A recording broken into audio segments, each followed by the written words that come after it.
Assalamualaikum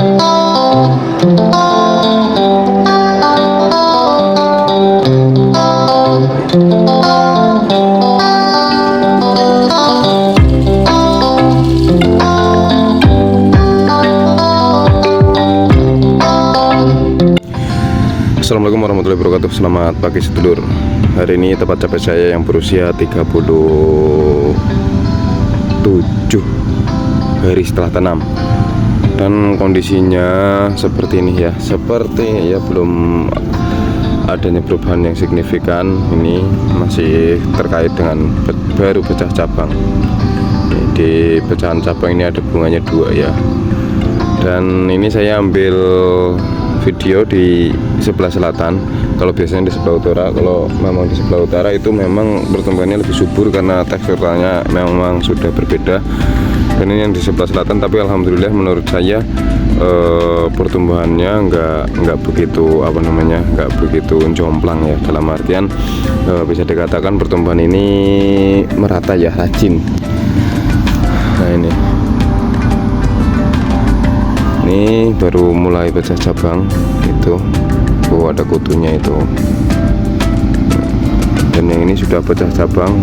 Ini bunganya 22 juga. Setiap pecahan cabang banyak yang berbunga 2. Jadi potensinya mungkin kalau semisal ini cabai selamat ya, selamat dalam artian nggak kena rontok dan lain sebagainya, ini potensi hasilnya bagus. Ini malah ada yang 3 nih lur.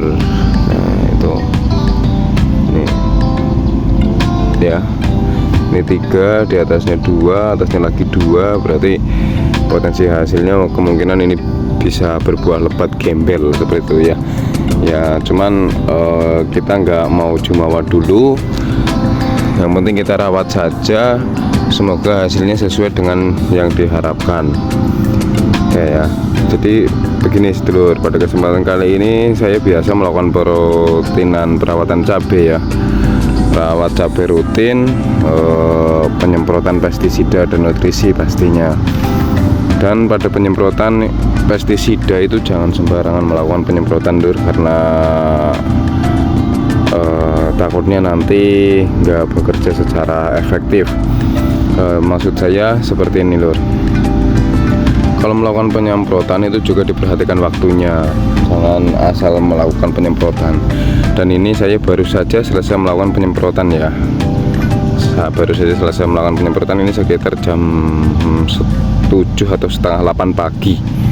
Ini baru saja selesai. Usahakan kita melakukan penyemprotan itu jangan di waktu-waktu siang ya. Ini terkait dengan efektivitas waktu untuk menyemprot pestisida pada tanaman cabai.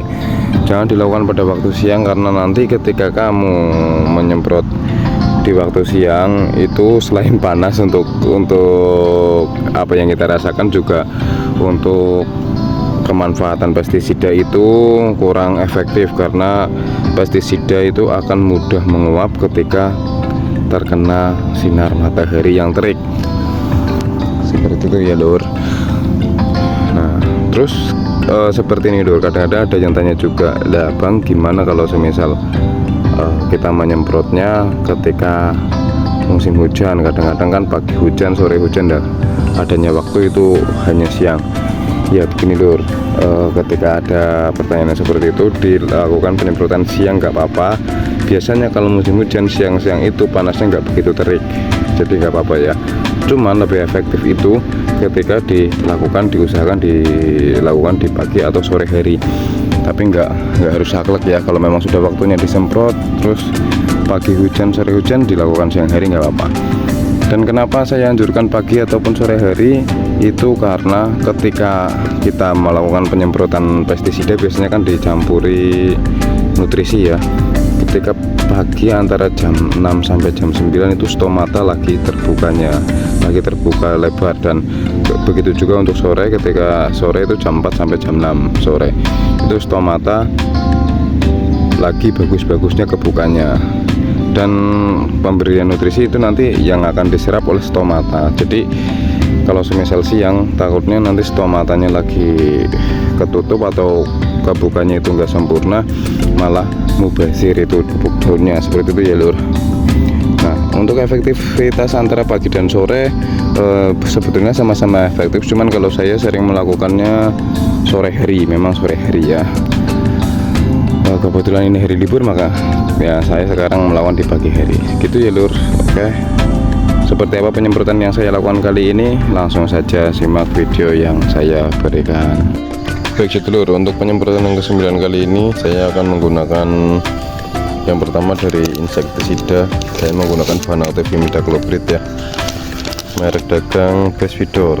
Ini sasarannya adalah kalau saya itu untuk kutu kebun ya. Ini takarannya 1 sendok makan seperti biasa. Dan yang kedua, dilihat dari fungisidanya, saya menggunakan bahan aktif Mancozeb, merek dagangnya Victory. Ini untuk pengendalian penyakit yang disebabkan oleh jamur, seperti itu ya. Ini nanti takarannya 2 sendok makan per tangkinya. Dan untuk nutrisinya, saya menggunakan pupuk daunnya itu menggunakan Topsil. Ini Topsil untuk yang buah, soalnya Topsil ada 2, ada yang untuk daun, ada yang untuk buah. Ini yang untuk buah, karena tanaman saya itu sudah masuk masa generatif, jadi pupuknya menggunakan pembuahan. Dan menggunakan CPT juga. Untuk CPT-nya saya menggunakan Atonik. Penjelasan Atonik sudah saya share di video kan ya. Dan jangan lupa perekat. Oh iya, untuk takarannya ini 2 sendok makan dan ini 2 tutup. Oke, saya akan menyemprotnya terlebih dahulu.